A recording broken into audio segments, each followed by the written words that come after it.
চেয়ারম্যানের পদত্যাগ দাবিতে এনবিআর কমপ্লিট শাটডাউন। পোশাক খাতে দৈনিক ২৫০০ কোটি টাকার বাণিজ্য ব্যাহত বলছেন ব্যবসায়ীরা। নিয়মের মধ্যে আসছে ব্যাটারি রিকশা, বাধ্যতামূলক হচ্ছে লাইসেন্স। আগস্ট থেকে চলবে উত্তরা, ধানমন্ডি, পল্টন এলাকায়।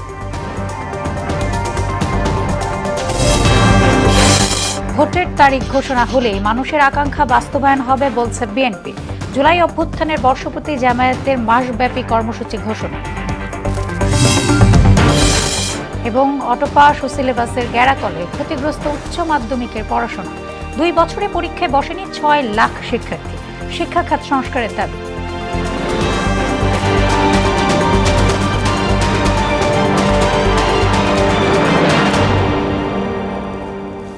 আসসালামু আলাইকুম, সবাইকে মোহনা সংবাদে স্বাগত। শুনছিলেন শিরোনাম, আর পুরোটা সংবাদ জুড়ে আছি আমি সোনিয়া ইসলাম।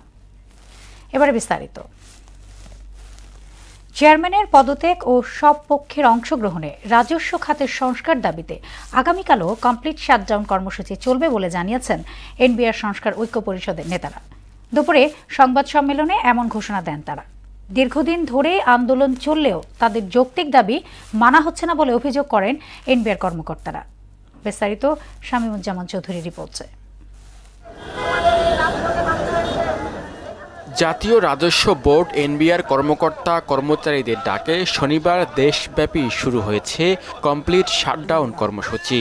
এর ফলে রাজধানী সহ সারা দেশে কাস্টমস, ভ্যাট ও আয়কর অফিসে সব ধরনের কার্যক্রম স্থবির হয়ে পড়ে। বন্ধ রয়েছে আমদানি রপ্তানি কার্যক্রম। শাটডাউন কর্মসূচিতে যোগ দিতে ঢাকার আগারগাঁওয়ের রাজস্ব ভবনের সামনে জড়ো হন এনবিআরের কর্মকর্তা কর্মচারীরা। এনবিআর সংস্কার ঐক্য পরিষদের ব্যানারে যোগ দেন দেশের বিভিন্ন প্রান্তের কর্মকর্তারা। একদম দেয়ালে পিঠ থেকে যাওয়াতে এই সময় আন্দোলন করেছি। আমাদের কোনো উদ্দেশ্য ছিল না যে দেশবাসীর ক্ষতি করা। আমাদের এই সমস্যা সমাধান না করে তিনি আরো এই রাজস্ব খাতকে আরো অস্থির করে তুলেছেন। আমরা আজকে এই চেয়ারম্যান আব্দুর রহমানের পদত্যাগ চাচ্ছি। আগারগাঁওয়ের সামনে অবস্থান নেন তারা। কর্মসূচি ঘিরে অতিরিক্ত পুলিশ, র্যাব, বিজিবি সদস্য মোতায়েন ছাড়াও রাখা ছিল সাজোবাজান। এনবিআরের চেয়ারম্যান পদত্যাগ নিশ্চিত না করা পর্যন্ত কাজে যোগ না দেওয়ার হুঁশিয়ারি দেন নেতারা। একজন ফ্যাসিস্টকে আপনারা পদে রেখে আমরা জুলাই মাস উদযাপন করব কিনা, 36 জুলাই উদযাপন করব কিনা, এই প্রশ্ন আপনাদের সামনে আমি ছুড়ে দিচ্ছি। 29 জুন 2025 খ্রিস্টাব্দ তারিখ থেকে ট্যাক্স, কাস্টমস ও ভ্যাট বিভাগের সকল দপ্তরে লাগাতার কমপ্লিট শাটডাউন যথারীতি চলবে। এনবিআর সংস্কার ঐক্য পরিষদের নেতারা বলেন, আলোচনার পথ উন্মুক্ত থাকলেও তাদের সঙ্গে বসছে না অর্থ মন্ত্রণালয়। কাউকে এই অর্থ উপদেষ্টা এবং চেয়ারম্যান আব্দুর রহমান খান ওনারা আমাদেরকে আলোচনায় ডাকেন নাই। তবে আন্তর্জাতিক সেবা কমপ্লিট শাটডাউন কর্মসূচির আওতা মুক্ত রাখা হয়েছে। শামীমুজ্জামান চৌধুরী, মোহনা সংবাদ, ঢাকা।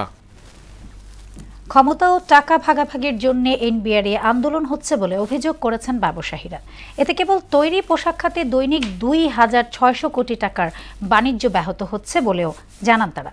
রাজধানীর একটি হোটেলে এক সংবাদ সম্মেলনে ব্যবসায়ীর নেতারা বলেন, এই আন্দোলনে উৎপাদনশীলতা ও শিল্পে ধস নেমেছে। রেজা খানের রিপোর্ট। এনবিআরের যৌক্তিক সংস্কার সহ চেয়ারম্যানের পদত্যাগ দাবিতে 2 মাস ধরে আন্দোলন করছেন কর্মকর্তা কর্মচারীরা। এতে কার্যত স্থবির হয়ে পড়েছে আমদানি রপ্তানি বাণিজ্য।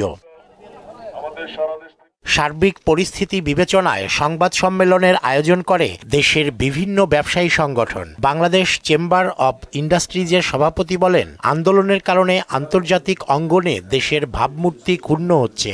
আন্তর্জাতিক রপ্তানি বাজার কখনো বাংলাদেশের জন্য অপেক্ষা করবে না। গৃহীত আন্দোলন বায়ারদের মাঝে পুনরায় ইমেজ সংকট সৃষ্টি করবে। ব্যবসায়ীরা আন্দোলনে উস্কানি দিচ্ছে সরকারের এমন অভিযোগ অস্বীকার করেন বিজিএমইএর সভাপতি। বলেন, এই আন্দোলনে অভ্যন্তরীণ উৎপাদন ও শিল্পের ধস নেমেছে। প্রতিদিন হলো ২৫০০ থেকে ২৬০০ কোটি টাকার মতো। এটা বলা যাবে না যে ক্ষতি হচ্ছে, ডিস্ট্রাকশন হচ্ছে।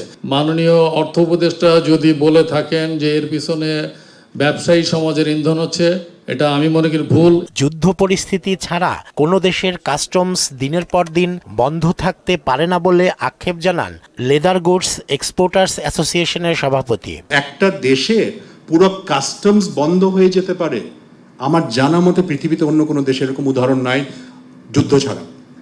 এটা হতে পারে না, এটা একটা বড় বিপর্যয় আমাদের জন্য। ব্যবসায়ীরা এনবিআর এর কাছে জিম্মি এমন অভিযোগ করে টেক্সটাইল মিলস অ্যাসোসিয়েশনের সভাপতি বলেন, লুটপাটের ভাগবাটোয়ারার জন্যই এই আন্দোলন। এনবিআর বলেন, কাস্টমস বলেন, এদের সাথে সুসম্পর্ক রেখেই ব্যবসাটা পরিচালনা করার চেষ্টা করি, কারণ বাস্তবতা হলো যে আমরা তাদের কাছে জিম্মি।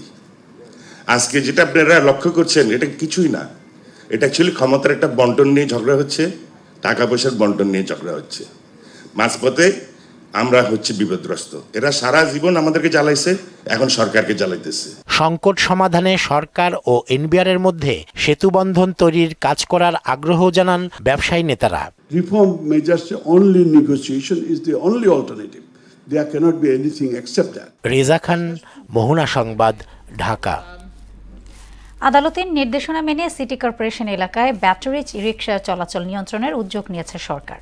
প্রথম ধাপে রিকশা ও চালক উভয়ের লাইসেন্স বাধ্যতামূলক করা সহ সবকিছুই আনা হচ্ছে আইনি কাঠামোর আওতায়। আগামী মাস থেকে ঢাকার উত্তর, ধানমন্ডি ও পলচন এই 3 এলাকায় চালু হচ্ছে এই রিকশা। মুনতাসির মামুনের প্রতিবেদন। বাধ্যতামূলক করা হচ্ছে ব্যাটারি চালিত অটোরিকশার নিবন্ধন। এজন্য একটি ইউনিক রেজিস্ট্রেশন নাম্বার এবং নম্বর প্লেট প্রদান করা হবে সিটি কর্পোরেশন থেকে। একটি জাতীয় পরিচয়ের অনুকূলে একটির বেশি রিকশা নিবন্ধন করা যাবে না। নিবন্ধন নবায়নে প্রতি 2 বছর অন্তর ফিটনেস পরীক্ষা বাধ্যতামূলক করা হচ্ছে। চালকের ন্যূনতম বয়স হতে হবে 18 বছর, জানতে হবে বাংলা, লিখতে ও পড়তে। সিটি কর্পোরেশনের অনুমোদিত হাসপাতালের স্বাস্থ্য ও দৃষ্টিশক্তি পরীক্ষার সনদও লাগবে। লাইসেন্স নবায়ন হবে প্রতি 5 বছর অন্তর অন্তর ড্রাইভিং পরীক্ষার মাধ্যমে। যাকে ইচ্ছা তাকে রিকশা নিয়ে মাঠে নামতে দিব না, এই শহরের আইন মানে সড়কের আইনটা যেন ঠিকমতো পালন করে যারা রিকশা চালাবেন, এরকম ট্রেন একটা শ্রেণীকে, ট্রেন একটা ইন্টারেস্ট গ্রুপকে আমরা মাঠে নামানোর জন্য সুযোগ করে দেব। ই রিকশা সর্বোচ্চ দৈর্ঘ্য 2.5 মিটার, প্রস্থ 1.1 মিটার এবং গতি শহরে সর্বোচ্চ ঘন্টায় 30 কিলোমিটার হবে। স্কুল জোনে গতি সীমিত থাকবে 15 কিলোমিটারে।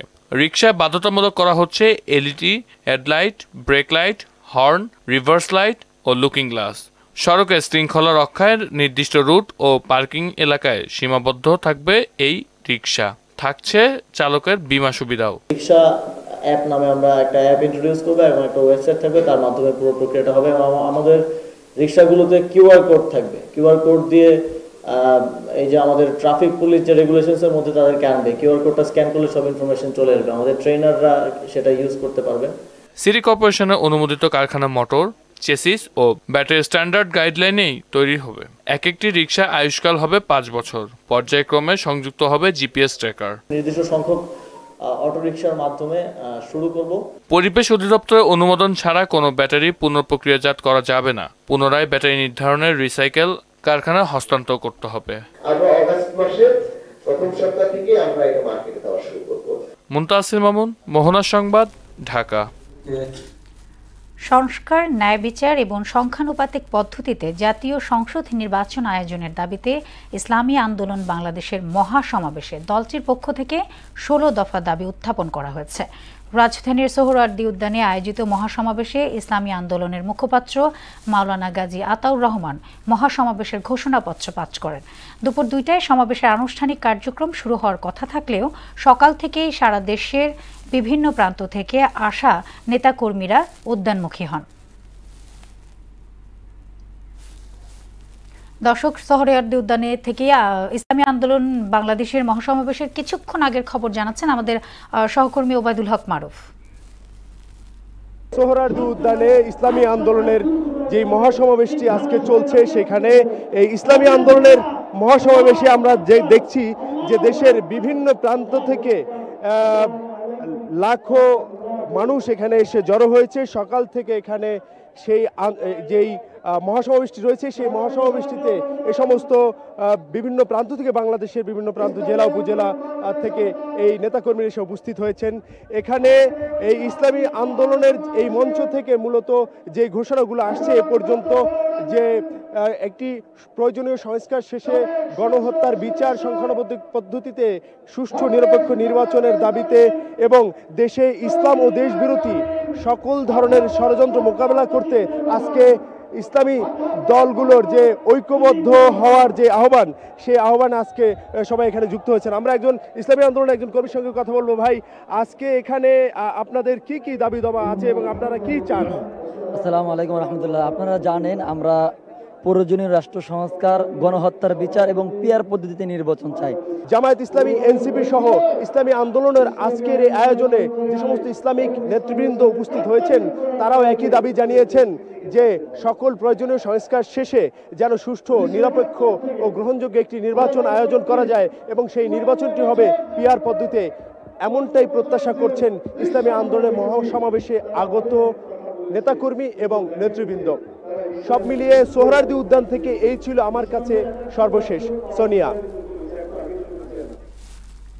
প্রয়োজনীয় সংস্কার শেষে দ্রুত নির্বাচন আয়োজনের তাগিদ দিয়েছেন বিএনপির সিনিয়র যুগ্ম মহাসচিব রুহুল কবির রিজভী। ভোটের তারিখ ঘোষণা হলে মানুষের আকাঙ্ক্ষা বাস্তবায়ন হবে বলে মন্তব্য করেন তিনি। আর দলটির যুগ্ম মহাসচিব শহীদ উদ্দিন চৌধুরী অ্যানি বলেন, জুলাই অভ্যুত্থানে হতাহতদের পরিবারের পাশে থাকবে বিএনপি। তানজিদ ভুঁইয়ার প্রতিবেদন।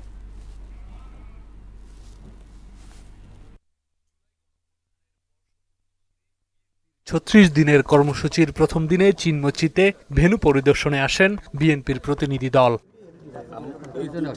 পরিদর্শন শেষে সাংবাদিকদের সাথে কথা বলেন দলের সিনিয়র যুগ্ম মহাসচিব রুহুল কবির রিজভী। বলেন, যৌক্তিক সময়ের মধ্যে নির্বাচন দিতে হবে। দেশ অর্থনৈতিক সংকটের দিকে উল্লেখ করে অন্তর্বর্তী সরকারকে এই খাতে মনোযোগ দেওয়ার আহ্বান জানান তিনি। মানুষের সামগ্রিক উন্নতি এবং তাদের উন্নত ভবিষ্যৎ নিশ্চিত করার জন্য তারা কাজ করে যাবেন। এই জন্য প্রয়োজনীয় সংস্কার শেষে নির্বাচন দিতে হবে এবং সেই নির্বাচনটি অবশ্যই যৌক্তিক সময়ের মধ্যে সেটা দিতে হবে। অনুগত মিডিয়া তৈরি করার চেষ্টা করা হচ্ছে, যেটা আপনারা নিজেরাই ভুক্তভোগী। আপনারা নানা সময়ে সত্য কথা বলার জন্য নিপীড়িত হয়েছেন, নির্যাতিত হয়েছেন। রিজভী বলেন, মব কালচার থেকে জাতিকে মুক্ত করতে হবে, সেই সাথে কেউ যাতে গুম খুনের ভয়ে আতঙ্কিত না থাকে সেরকম দেশ গড়ার তাগিদ দেন তিনি। অর্থনৈতিক সংকট আছে, সামাজিক সংকট আছে, নানা ধরনের মব কালচারের কথা শোনা যাচ্ছে।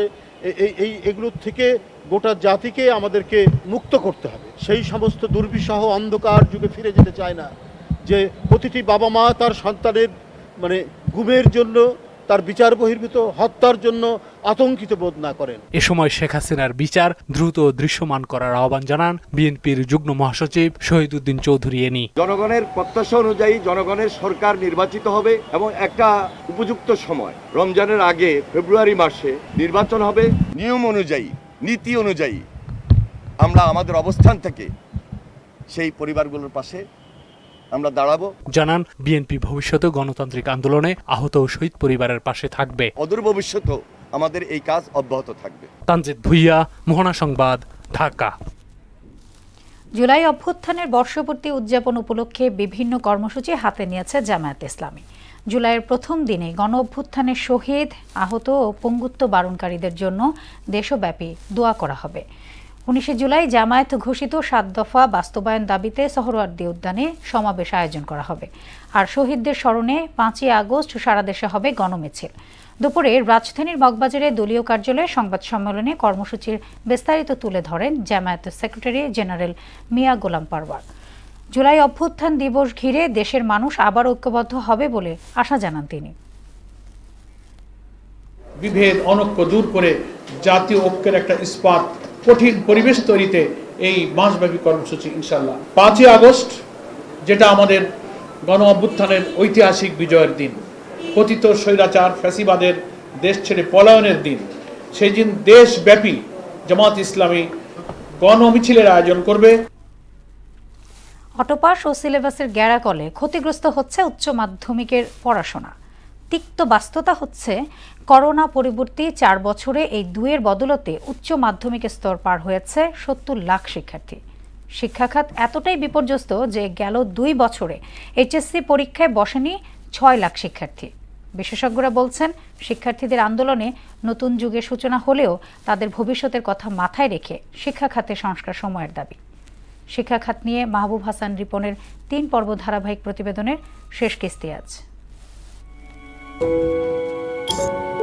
করোনা প্রাদুর্ভাবের অজুহাতে শিক্ষার্থীদের অটোপাসের দাবি সহ নানা নাটকীয়তায় ২৬ জন থেকে শুরু হয় চলতি বছরের উচ্চ মাধ্যমিক পরীক্ষা, যেখানে বসেছে ১২ লাখের মতো পরীক্ষার্থী। ২০২৩ সালে এসএসসি পাশ করে ১৬,৪১,১৪০ জন শিক্ষার্থী। এর মধ্যে প্রায় ৬ লাখ এবার এইচএসসিতে অংশ নেয়নি, যা মোট উত্তীর্ণ শিক্ষার্থীর প্রায় ৩৬%। শিক্ষার্থীদের দাবি, হাফ বা ফুল সিলেবাসের গ্যারাকলে পড়াশোনা ক্ষতিগ্রস্ত হচ্ছে। হুটহাট করে খবর পাই যে ফুল সিলেবাসের ওপর পরীক্ষা হবে, অল্প টাইমের মধ্যে সিলেবাসটা পুরোপুরি কমপ্লিট করা পসিবল হয় না, তখন আমাদের এটা রেজাল্টের উপর একটা চাপ আসে। এত ব্যাপক সিলেবাস কমপ্লিট করা তাদের জন্য অত্যন্ত কঠিন সুকঠিন। গত 4 বছরে অটোপাস বা সংক্ষিপ্ত সিলেবাসে উচ্চ মাধ্যমিক স্তর পার হয়েছে ৭০ লক্ষ ছাত্রছাত্রী। সবশেষ জুলাই আন্দোলনের পর শিক্ষার্থীদের ক্লাসরুমে ফেরানো সবচেয়ে বড় চ্যালেঞ্জ বলে জানান প্রতিষ্ঠান প্রধানরা। করোনার পরের বছরই শর্ট সিলেবাস আসলো, পরীক্ষার সিস্টেমটাও চেঞ্জ ছিল, বাচ্চারা ইজিলি পরীক্ষা দিয়ে হয়তো পাশ করে যেত অনেকেই, কিন্তু এখন আবার দেখা গেল যে নতুন একটা ওয়াইড সিলেবাস আসলো, সেই ওয়াইড সিলেবাসে আবার বাচ্চারা দেখা গেল যে অনেকেই অভ্যস্ত না। 24-এর একটা উত্তাল সময় বাচ্চারা দেখলো, সেটাও তাদের একটা অন্যরকম উত্তেজনা তাদের কাজ করেছে। ওই উত্তেজনার মধ্য থেকে তাদেরকে মাঠ থেকে রাস্তা থেকে তাদেরকে আবার ক্লাসমুখী করানো, এটার জন্য আবার আমাদের একটা ব্যাপক সময় বেগ পেতে হচ্ছে। অটোপাস, সংক্ষিপ্ত সিলেবাস কিংবা বারবার জাতীয় শিক্ষাক্রম পরিবর্তনে দেশের শিক্ষা ব্যবস্থায় বিরূপ প্রভাব লক্ষণীয় বলে মনে করেন শিক্ষাবিদরা। এখন এইচএসসিতেও যে গন্ডগোলটা হয়েছে গত কয়েক বছরে, এক সময় এক্সপেরিমেন্ট করছে আমাদের মিনিস্ট্রিজগুলা, যে ছাত্রদের এক সময় ছিল সৃজনশীল, আরেক সময় কি এমসিকিউ, অনেক কিছু উল্টাপাল্টা করেছে, কিন্তু আমাদের এই জিনিসটা করাতে ছেলে মেয়েদের ইন্টারেস্টটা চলে গেছে পড়াশোনার মধ্যে। বিশেষজ্ঞরা বলছেন, শিক্ষার্থীদের আন্দোলনে নতুন যুগের সূচনা হলেও তাদের ভবিষ্যতের কথা মাথায় রেখে শিক্ষা সংস্কারের উদ্যোগ না নেওয়া হতাশাজনক। শিক্ষা ব্যবস্থাটা রন্ধে রন্ধে সমস্যা, প্রতিটা জায়গায় সমস্যা। আপনি স্কুল লেভেলের সমস্যা, শিক্ষক নিয়ে সমস্যা, ম্যানেজমেন্ট কমিটি নিয়ে সমস্যা, আপনি দিতে পারছেন অ্যাসেসমেন্ট নিয়ে সমস্যা, বই পুস্তক নিয়ে সমস্যা, পেডাগজি নিয়ে সমস্যা, টিচার ট্রেনিং নিয়ে সমস্যা, কারিকুলাম নিয়ে সমস্যা। আপনি কোথায় সমস্যা নাই? গভর্নমেন্ট আছে, গভর্নমেন্ট এই শিক্ষা এতগুলো তারা কমিশন করলো, তারা শিক্ষা নিয়ে কোনো কমিশন করলো না। আগের সরকার ওইভাবে দেয়নি। বর্তমান সরকার, আন্দোলনের পর যে সরকার আসে, যারা অনেক কথা বলছেন, তারাও শিক্ষাকে গুরুত্ব দেয় নাই। যদি গুরুত্ব দিতেন তার অ্যাকশনে আসতেন। জাতির মেরুদণ্ড শিক্ষা ব্যবস্থায় দ্রুত আস্থা ফেরানো জরুরি মন্তব্য করেন এই শিক্ষাবিদ। বলেন, তা না হলে বাড়বে মেধা পাচার ও আর্থিক ক্ষতির পরিমাণ। এই যে বিদেশ চলে যাচ্ছে, তারা কি এমনি যাচ্ছে না টাকা যাচ্ছে তার সাথে? মাহবুব হাসান রিপন, মোহনা সংবাদ, ঢাকা। উজানের ঢল ও বৃষ্টিতে সিরাজগঞ্জে যমুনা সহ অন্যান্য নদীর পানি দ্রুত গতিতে বাড়ছে।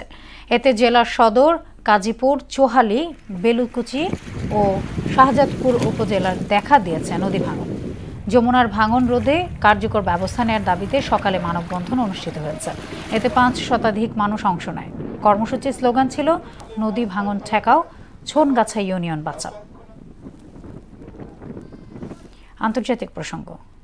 তেহরিক ই তালিবান জঙ্গিদের আত্মঘাতী হামলায় পাকিস্তানে 13 সেনা সদস্য নিহত হয়েছে। এদিকে গাজা ইসরায়েলি আগ্রাসনের 1.5 বছরে প্রায় 1 লাখের মৃত্যু হয়েছে বলে জানিয়েছে দৈনিক হার্টজে। ওদিকে মোসাদ সংশ্লিষ্টদের ধরতে ব্যাপক অভিযান শুরু করেছে ইরান সরকার। ইশতিয়াক হোসেনের ডেস্ক রিপোর্ট। পাকিস্তান ভিত্তিক জঙ্গি সংগঠন তেহরিক-ই তালিবান পাকিস্তান টিটিপির আত্মঘাতী বোমা হামলায় 13 সেনা সদস্য নিহত ও 29 জন আহত হয়েছে। শনিবার দুপুরে উত্তর ওয়াজিরিস্তান জেলার খাইবার পাখতুনখোয়া প্রদেশে এই ঘটনা ঘটে। আহত হয়েছে 10 সেনা সদস্য সহ আরও 29 জন।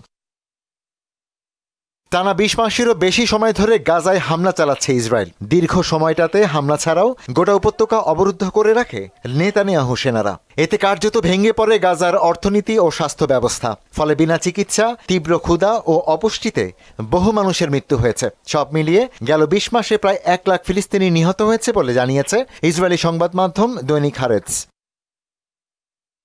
এদিকে ইসরায়েলে ফের ক্ষেপণাস্ত্র হামলা চালিয়েছে ইয়েমেনের বিদ্রোহ গোষ্ঠী হুতি। তবে তা সফলভাবে প্রতিহত করা হয়েছে বলে দাবি করেছে ইসরায়েলি সেনাবাহিনী।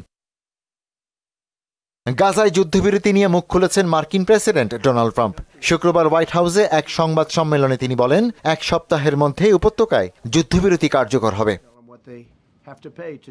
ওদিকে ইসরায়েলি হামলায় ইরানে নিহত 60 সেনা কর্মকর্তা ও বিজ্ঞানীদের রাষ্ট্রীয় মর্যাদায় জানাজা অনুষ্ঠিত হয়েছে। স্থানীয় সময় শনিবার সকালে তেহরানে অনুষ্ঠিত জানাজায় অংশ নেয় কয়েক লাখ মানুষ।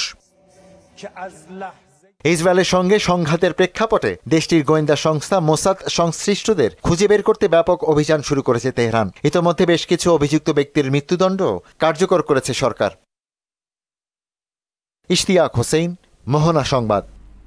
টি-20 ওয়ানডের পর এবার সাদা পোশাকেও বাংলাদেশ জাতীয় দলের নেতৃত্ব ছাড়লেন নাজমুল হোসেন শান্ত। শ্রীলঙ্কার বিপক্ষে টেস্ট সিরিজ হারের পর সংবাদ সম্মেলনে এই ঘোষণা দেন তিনি। বলেন, দলের ভালোর জন্যই এমন সিদ্ধান্ত নিয়েছেন তিনি। ড্রেসিং রুমে 3 অধিনায়ক থাকা উচিত নয় বলেও মনে করেন এই বাঁহাতি ব্যাটার। কাজী পাপ্পু রিপোর্টস। কলম্বো টেস্টে বাংলাদেশের হার যেমন অনুমেয় ছিল, তেমনি গুঞ্জন ছিল এই ম্যাচের পরেই নেতৃত্ব ছাড়তে পারেন নাজমুল হোসেন শান্ত। শ্রীলঙ্কার বিপক্ষে শেষ টেস্টে ইনিংস ব্যবধানে হারের পর সেই গুঞ্জনে সিলমোহর পড়ল। সাদা পোশাকে বাংলাদেশের দায়িত্ব ছাড়লেন শান্ত। ব্যক্তিগত কোনো কারণ নয়, দলের ভালোর জন্যই নিয়েছেন এমন সিদ্ধান্ত। অল্প কিছুদিন আগেও 3 ফরম্যাটে বাংলাদেশের অধিনায়কের দায়িত্ব ছিল শান্তর কাঁধে। এরপর টি-20 দলের দায়িত্ব দেয়া হয় লিটন দাসকে, আর সবশেষ 12 জুন ওয়ানডে অধিনায়ক ঘোষণা করা হয় মেহেদী হাসান মিরাজকে। এবার শান্ত নিজেই সরে গেলেন টেস্ট অধিনায়কের দায়িত্ব থেকে। বিদায় নেওয়ার আগে টেস্টে বাংলাদেশের নেতৃত্ব দিয়েছেন 14 ম্যাচে। বাংলাদেশের হয়ে যা 5ম সর্বোচ্চ। তার অধীনে বাংলাদেশ জিতেছে 4টি, হেরেছে 9 ম্যাচ। আর শ্রীলঙ্কা সিরিজে গলের প্রথম টেস্টে পাওয়া ড্রই নাজমুলের অধিনায়কত্বে বাংলাদেশের একমাত্র ড্র। ক্যারিয়ার গড়ের চেয়ে অধিনায়ক হিসেবে শান্তর গড় ভালো। ক্যারিয়ার গড় যেখানে 32.1 নয়, সেখানে অধিনায়ক হিসেবে গড় 36.24। 60টি সেঞ্চুরির মধ্যে 3টি এসেছে এই সময়ে। অধিনায়ক হিসেবে নাজমুলের মোট রান 906। কাজী পাপ্পু, মোহনা সংবাদ। শেষ করবে মোহনা সংবাদ, যাবার আগে শিরোনামগুলো আরও একবার।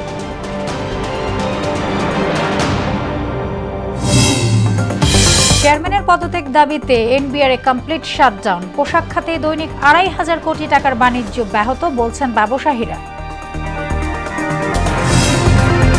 নিয়মের মধ্যে আসছে ব্যাটারি রিকশা, বাধ্যতামূলক হচ্ছে লাইসেন্স। আগস্ট থেকে চলবে উত্তরা ধানমন্ডি পল্টন এলাকায়।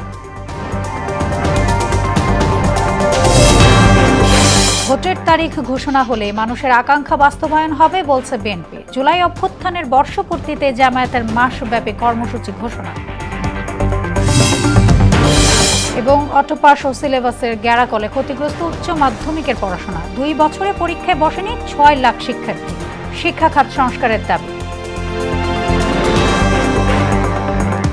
এই ছিল মোহনা সংবাদে। পরবর্তী সংবাদ রাত 9টায়। এর আগে সংবাদ এক নজর দেখবেন সন্ধ্যা 7টায়। মোহনার সবশেষ খবর জানতে ভিজিট করুন www.mona.tv। সংবাদ দেখতে পারেন ফেসবুক, ইউটিউবে। এতক্ষণ সঙ্গে থাকার জন্য ধন্যবাদ সবাইকে।